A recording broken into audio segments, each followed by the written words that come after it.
성도들 제세권 제33장 하늘 아버지의 손. 나무 뒤에 숨어있는 어둑한 사람의 형체. 36세의 마사 토론토는 자신의 가족과 함께 체코슬로바키아 선교본부에 살고 있는 67명 남짓한 선교사들을 위해 장을 보러 마을에 갈 때면 이따금 자신이 감시받고 있는 것 같은 느낌이 들었다. 때는 1948년 봄이었고 이제 마사가 선교부 회장인 남편 월리스 토론토와 프라하에서 생활한 지도 1년 정도가 되었다. 프라하에서 보낸 첫 6개월 동안 마사는 체코슬로바키아 성도들이 7년간의 나치 점령의 영향으로 여전히 휘청거리는 조국의 교회를 재건하는 일을 돕고자 열심히 일했다. 그런데 1948년 2월 소련 정부의 지원을 받는 정부 내부의 공산주의자들이 쿠데타를 일으켜 모든 비공산주의 지도자들을 권좌에서 몰아냈다. 이 쿠데타는 소련과 옛 동맹국들 사이에 부상하고 있는 냉전의 일부였다. 체코슬로바키아의 공산주의 정부는 대체로 종교단체들을 의심했으며 교회는 미국과의 관계 때문에 특별감시 대상이었다. 정부 첩자와 주민 밀고자들이 교회 회원들과 선교사들을 감시하고 있었고 많은 체코슬로바키아인들은 토론토 가족과 그 외 미국인들을 경계하는 듯했다. 마사는 자신이 지나갈 때 가끔씩 근처에 있는 집의 커튼이 살짝 열리는 것을 보았다. 한 번은 어떤 남자가 하교하는 그녀의 13살짜리 딸 메리언을 미행한 적도 있었다. 메리언이 그 남자를 보려고 몸을 돌리자 그는 나무 뒤에 숨어버렸다. 마사는 의심하고 통제하는 체제하에서 생활했던 경험이 있었다. 그녀와 월리스는 결혼하고 몇 년 후인 1936년부터 체코슬로바키아 선교부를 이끌었었다. 처음에 토론토 가족은 비교적 자유롭게 복음을 전했다. 그러나 1939년 초에 체코슬로바키아를 장악한 나치 정권이 교회 회원들을 괴롭히고 일부 선교사들을 감금하기 시작했다.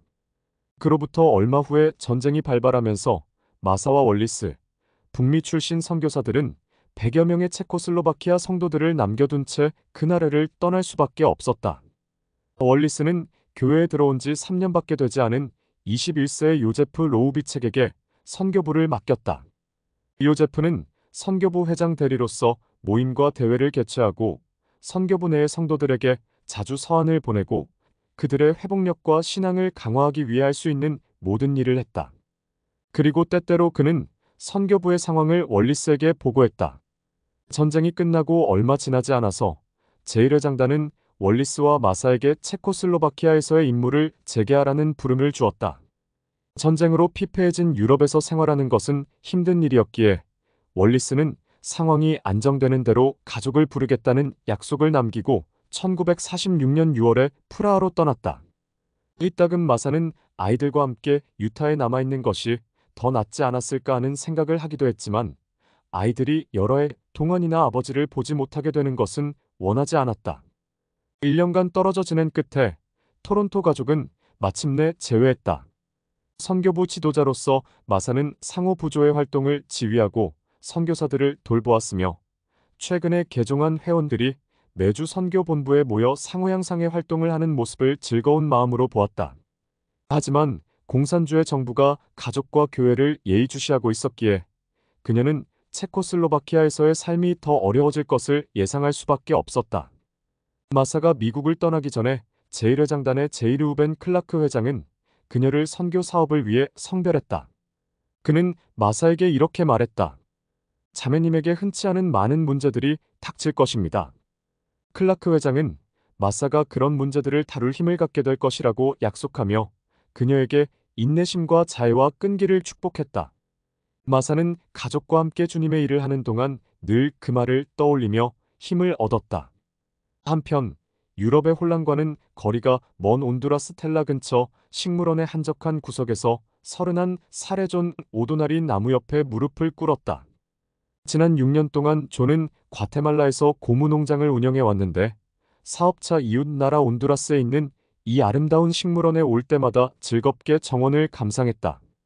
멕시코 북부 사막지대의 후기성도 정착촌에서 자란 그의 눈에는 멋진 식물군과 동물군이 서식하는 이 평화로운 곳이 열대의 낙원이었다. 하지만 존의 마음은 괴로웠다. 이전에 그와 이제 그의 아내가 된 카르멘은 존이 중앙아메리카에서 일을 하기 시작한 지 얼마 지나지 않아서 서로 사랑에 빠졌다.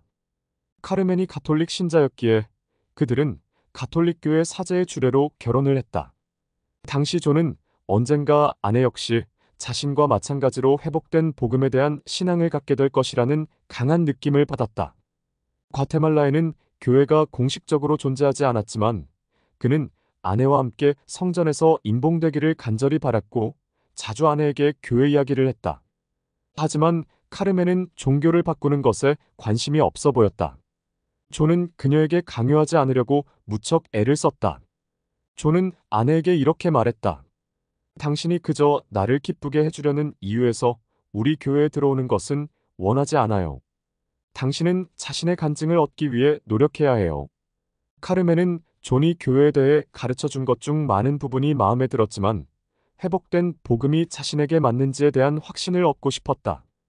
그녀가 어렸을 때는 성경을 읽는 것이 허용되지 않았다. 그래서 처음에 그녀는 몰몬경의 중요성을 이해하지 못했다. 도대체 이 책을 왜 읽어야죠? 그녀는 존에게 물었다. 나에겐 아무런 의미도 없는 책이에요. 존은 포기하지 않았다. 함께 미국을 여행하며 가장 가까운 성전이 있는 애리조나주 메사에 갔을 때 존은 아내에게 영원한 결혼에 대해 이야기했다. 그러나 아무리 회복된 복음에 대해 이야기해도 그녀는 간증을 얻지 못하는 것 같았다. 부분적으로 문제의 원인은 그녀의 가족과 친구들의 반대에 있다는 것을 존은 알았다. 그들 중 몇몇은 교회에 대해 나쁘게 말하기도 했다. 카르멘은 독실한 가톨릭 신자는 아니었지만 자신이 자라온 전통을 여전히 소중히 여겼다. 존은 특히 교회 회원이 아닌 친구와 직장 동료들 앞에서 때때로 자신이 해이하게 신앙생활을 한 것을 후회했다. 집으로 조직된 성도들로부터 멀리 떨어져 있는 것도 때로는 힘든 부분이었다.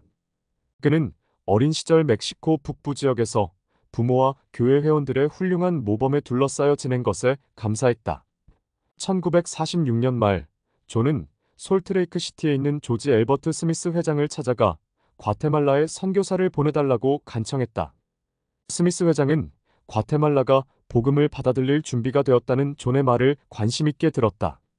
그렇지 않아도 스미스 회장과 그 보좌들은 이미 아르헨티나 선교부의 전 회장인 프레드릭 S. 윌리엄스와 함께 라틴 아메리카에서의 선교 사업을 확장하는 것에 대해 상의 중이었다. 그 만남 후 얼마 지나지 않아서 제1회장단은 과테말라에 선교사를 보내기로 결정했다는 발표를 했다. 제1회장단은 존에게 이렇게 전했다. 언제 보낼 수 있을지는 모르겠지만 저희는 아주 가까운 미래에 그렇게 될 것이라고 믿습니다. 멕시코 선교부의 경계가 과테말라, 코스타리카, 엘살바도르, 온두라스, 니카라과, 파나마로 확대된 직후 4명의 선교사들이 과테말라 시티에 있는 오도날 가족의 집에 도착했다. 장로 중 2명은 코스타리카로 가고 나머지 2명은 존과 카르멘, 그리고 그들의 2 어린 딸과 함께 모임을 열기 시작했다. 또한 선교사들은 주일학교와 초등회를 시작했고 카르멘의 자매인 테레사에게 초등회 교사 책임을 맡기기까지 했다. 카르멘은 존과 함께 교회 모임에 참석했지만 여전히 침례를 받는 것은 망설였다. 사실 존이 식물원에서 무릎을 꿇었을 때는 선교사들이 과테말라에 온 지 1년 가까이 된 시점이었고 그때까지도 과테말라에서 교회에 가입한 사람은 한 명도 없었다. 존은 기도를 하면서 마음을 터놓고 하늘 아버지께 자신의 죄와 결점을 용서해달라고 간구했다. 그런 후 그는 간증을 얻는 데 어려움을 겪고 있는 카르멘을 위해 기도했다. 마치 대적이 지난 5년 동안 그녀를 교회에 들어오지 못하도록 온 힘을 다해 막고 있는 것 같았다. 그녀는 언제쯤 주님으로부터 응답을 받을 수 있을까? 존 오도날이 온두라스에서 기도하는 동안 에미 치앱은 스위스에서 선교사로 열심히 일하고 있었다. 일상적인 선교사 임무 외에도 그녀는 선교부 회장인 스캇 타가트의 독일어 서한 작성을 도와주고 영어 공부와 자료를 독일어로 번역했다. 선교 사업을 하기 전에는 영어를 몰랐지만 에미는 오래된 임프루브먼트 일화 잡지를 세세 읽고 어디를 가든 사전을 들고 다니며 영어 실력을 키웠다. 1948년 여름 정부의 관리가 에미에게 더는 비자 갱신이 불가능하므로 석 달 뒤에는 빈으로 돌아가야 한다고 알려왔다. 에미는 가족이 보고 싶었다. 하지만 여전히 소련이 오스트리아와 자신이 살던 도시의 일부를 점령하고 있었으므로 에미는 오스트리아에서 소련의 지배를 받으며 살고 싶은 마음은 조금도 없었다. 영국으로 간다면 가사 노동자로 임시직을 구할 가능성이 있겠지만 확실한 것은 아무것도 없었다. 그녀는 너는 마음을 다하여 여호와를 신뢰하고 내 명철을 의지하지 말라라는 잠언의 구절을 자주 떠올렸다. 어느 날 에미는 영국 선교부에서 온 두 자매 선교사를 만나게 되었다. 귀환 전에 스위스를 방문하고 있던 그들은 모두 캐나다 출신이었다. 에미는 독일어를 할 줄 모르는 그들을 위해 통역을 해주었다. 그들과 대화 중에 에미가 빈으로 돌아가고 싶지 않다는 말을 하자 선교사 중 한 명인 메리언 앨런이 에미에게 영국이 아닌 캐나다로 이민할 의향이 있는지 물었다. 캐나다의 교회 회원 대부분이 엘버타주 카드스턴에 있는 성전 근처에 살았지만 동쪽의 노바스코샤에서 서쪽의 브리티시 컬럼비아에 이르기까지 캐나다의 광대한 영토 전역 어느 곳에서든 교회의 지부들을 찾아볼 수 있었다. 에미는 자신의 북미 이주는 가능성이 거의 없다고 생각했다. 오스트리아가 아직 중립조약에 서명하지 않은 상태였기에 오스트리아의 국민은 연합국의 적국인으로 간주되었다. 더욱이 캐나다나 미국에는 그녀를 후원하거나 고용을 보장해줄 가족이나 친구도 없었다. 하지만 몇 주 후 타가트 회장은 메리언의 아버지인 히버 앨런으로부터 에미가 캐나다로 이주하는데 관심이 있는지 묻는 전보를 받았다. 메리언은 아버지에게 에미가 처한 공경에 대해 이야기했었고 히버는 캐나다 정부에 연락해 이민 허가를 받는데 도움을 줄 수 있는 사람과 접촉했던 것이다. 히버는 기꺼이 에미에게 일자리를 제공하고 또 카드스턴 근처의 작은 마을인 레이몬드에 있는 자신의 집에 머물 수 있게 해주겠다고 했다. 에미는 곧바로 제의를 받아들였다. 에미가 떠날 채비를 했으므로 그녀의 부모인 알로이스와 헤르미느는 딸에게 작별 인사를 하기 위해 스위스 국경을 건널 수 있는 일일 통행권을 받았다. 에미는 부모님이 20살 된 딸을 다시 만날 수 있을지 알지도 못한 채 미지의 땅에서 낯선 사람들 가운데서 살도록 허락하는 데는 신앙이 필요했다는 것을 알고 있었다. 부모님은 에미에게 이렇게 말했다. 어디로 가든 넌 절대 혼자가 아니란다. 하늘 아버지께서 너를 지켜주실 테니까. 그들은 딸에게 훌륭한 시민이 되고 교회 가까이에 있으라고 신신당부했다. 이후 배를 타고 대서양을 건너는 동안 에미는 화목한 가족, 빈 지부의 회원들, 그리고 사랑하는 오스트리아에 대한 생각으로 마음이 무거웠다. 에미는 자신에게 배를 돌릴 수 있는 힘이 있다면 그냥 그렇게 했을지도 모른다는 생각을 하며 눈물을 흘렸다. 체코슬로바키아 선교부에서 봉사하고 귀환하는 두 명의 장로가 함께 항해를 하고 있었기에 에미는 이 힘든 여행을 그나마 견딜 수 있었다. 에미는 몇 차례 뱃멀미를 했는데 그 사이사이에 그 청년들이 각각 에미에게 청혼을 했다. 하지만 그녀는 두 청혼을 모두 거절했다.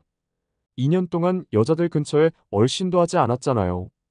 두 분은 귀환하자마자 진짜 좋은 사람을 찾아서 가정을 이루게 될 거예요.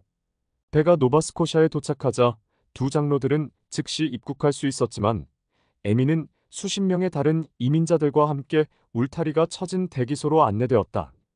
에미는 이들 중 일부는 독일 강제 수용소에서 온 고아라는 사실을 알게 되었다. 1930년대의 나치는 반체제 인사들, 열등하다고 여기는 사람들, 자신들의 정권에 위험하다고 여겨지는 사람들을 감금하기 위해 그런 수용소를 이용하기 시작했다. 전쟁이 시작되자 나치는 그런 사람들을 계속 잡아들였고 결국은 수십만 명을 살해했다. 나치의 반유대주의 또한 나치 정권이 조직적으로 수백만 명의 유대인들을 강제 수용소에 가두고 살해하면서 대량 학살로 변했다. 유럽 유대인 중 3분의 2가 홀로코스트로 죽었는데 그 중에는 교회에 들어와 빈 지부에서 에미 가족과 함께 예배를 드렸던 유대인 태생의 올가 바이스와 그의 아들 이곤도 있었다. 캐나다 정부 관리들은 에미와 다른 이민자들을 언어별로 분류한 뒤 한 명씩 심사했다. 에미는 그 과정을 거치느라 온종일을 기다려야 했다. 일부 이민자들은 서류가 미비하거나 돈이 부족하거나 단순히 아프다는 이유로 유럽으로 돌려보내졌다. 이를 알게 된 에미는 그 심사를 통과할 수 있기를 기도했다. 심사관이 자신의 여권을 받아 도장을 찍었을 때 그녀는 뛸 듯이 기뻐했다. 에미는 생각했다. 난 자유야. 난 자유로운 나라에 있어. 그 시기에 과테말라 시티의 카르멘 오도날은 고민이 많았다. 카르멘은 사업자 온두라스에 있는 남편 존에게서 막 편지를 받은 차였다. 존은 자신이 출타해 있는 동안 아내가 예수 그리스도 후기 성도 교회가 참된지, 조셉 스미스가 선지자인지, 그리고 몰몬경이 하나님의 말씀인지를 하나님께 여쭈어 보기를 바랐다. 그는 아내에게 간청했다. 그것에 대해 기도해봐요. 내가 원하는 건 내 아내, 내 아이들과 함께 영원히 인봉되는 거예요. 카르멘은 이미 이전에도 이 일들에 대해 여러 번 기도했었다. 그리고 존이 집을 떠나 있을 때 기도하는 건 특히 힘든 일이었다. 그녀는 심지어 화가 나기도 했다. 카르멘은 기도할 때 소름 끼치는 영이 자신을 둘러싸고 사탄의 힘이 나타나는 무서운 경험을 하곤 했다. 남편이 가까이 있지 않은 상황에서 또다시 기도를 해보겠다는 생각만 해도 소름 끼치게 무서웠다. 그럼에도 불구하고 어느 날 밤에 카르멘은 다시 시도해보기로 마음먹었다. 2달을 재운 뒤 그녀는 침실에서 기도하기 위해 무릎을 꿇었다. 즉시 어둠의 세력이 다시 찾아왔다. 자신을 파멸하려는 수천 개의 조롱하는 얼굴이 방에 가득한 것 같았다. 카르멘은 침실을 뛰쳐나와 계단을 타고 선교사들이 사는 2층으로 올라갔다. 그녀는 장로들에게 무슨 일이 있었는지 이야기했고 장로들은 그녀에게 축복을 주었다. 눈을 뜨자 카르멘은 마음이 차분해졌다. 그녀는 깨달았다. 무슨 이유에서인지 사탄은 나를 파멸시키려 하고 있어. 대적은 그녀가 회복된 복음에 대한 간증을 얻지 못하길 바라는 것이 분명했다. 그렇지 않다면 왜 그렇게 열심히 그녀의 기도를 방해하겠는가? 그 즉시 카르멘은 자신이 침례를 받아야 한다는 것을 알게 되었다. 그 후로 몇 달 동안 오도날 가족은 바쁜 나날을 보냈다. 온두라스에서 돌아온 다음부터 존은 언제나 카르멘과 함께 기도했다. 카르멘은 성찬식과 교회의 다른 모임에 계속 참석하며 복음을 더 깊이 이해하게 되었다. 멕시코 선교부 회장인 아르엘 피어스가 참석한 간증 모임에서는 그녀도 자리에서 일어나 몇 마디 말을 했다. 다른 이들도 차례로 간증을 나누었고 성신의 감화와 영감을 받은 그들은 함께 눈물을 흘렸다.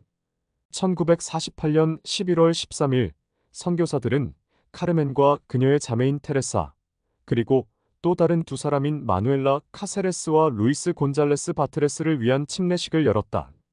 그들이 교회 모임을 하는 임차 회관에는 침례탕이 없었기에 존과 선교사들은 몇몇 친구들의 동의를 얻어 도시 남쪽의 작은 수영장에서 침례를 집행했다. 일주일 뒤 멕시코 선교부의 선교사 메리 화이트와 알린 빈이 상호 부조회를 조직하기 위해 과테말라 시티로 왔다. 카르멘은 상호 부조회 회장으로 부름받았으며 그녀와 선교사들은 목요일 오후마다 모임을 했다. 모임에 참석한 여성들은 대부분 교회 회원이 아니었다. 중년의 대학 교수인 한 여성은 처음에 카르멘처럼 젊은 사람이 상호 부조회를 이끌고 있는 것을 마음에 들어하지 않았다. 그녀는 선교사들에게 도대체 왜 이 젊은 여성을 회장으로 불렀는지 모르겠군요라고 말했다. 카르멘은 기분이 나빴지만 그녀의 말에 동의할 수밖에 없었다. 왜 그 교수나 다른 더 나이 많은 여성이 회장으로 부름받지 않았을까? 자매 선교사들은 그녀에게 이렇게 말했다. 자매님이 이 직책을 요구한 것이 아니니까 그렇게 생각하실 필요는 없어요. 자매님은 이 일을 하도록 부름을 받으신 거니까요. 상호 부조회에는 교제가 없었기 때문에 카르멘은 즉흥적으로 공과와 활동을 했다. 1949년 2월 안토니아 모랄레스와 알리시아 카세레스라는 2여성이 교회에 가입했다. 몇 주 후 카르멘은 그들과 교회에 관심이 있는 그레이시데 우르키주라는 여성을 상호 부조회 회장단의 일원으로 불렀다. 21명의 자매들이 참석한 한 모임에서 그들은 상호 부조회 회장단으로 소개되었다. 이는 그때까지 가장 많이 참석한 모임이었다. 그곳에 있는 모든 사람은 행복했고 배울 준비가 되어 있었다. 1949년 봄, 조지 엘버트 스미스 회장은 물개 울음소리와 주기적으로 철썩거리는 태평양의 파도 소리에 자주 잠을 깼다. 그해 1월의 선지자는 로스앤젤레스 성전 부지를 살펴보기 위해 캘리포니아로 왔었다. 유럽에서의 전쟁과 구호 활동으로 공사가 지연되었는데 이제 교회 지도자들은 건축을 진행하고자 했다. 모임으로 바쁜 며칠을 보낸 후 스미스 회장은 몸이 아프기 시작했다.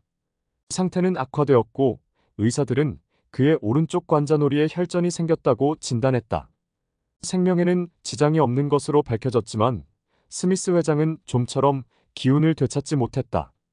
마침내 퇴원해도 좋다는 진단이 나왔을 때 그는 바닷가에서 건강을 회복하기 위해 캘리포니아에 남기로 했다. 1949년 4월 연차 대회가 얼마 남지 않았으므로 그는 솔트레이크 시티로 돌아갈 수 있기를 바라고 있었다. 하지만 침대에서 일어나 앉을 때마다 지독한 현기증으로 방이 빙빙 도는 듯해서 그는 도로 자리에 누워야만 했다.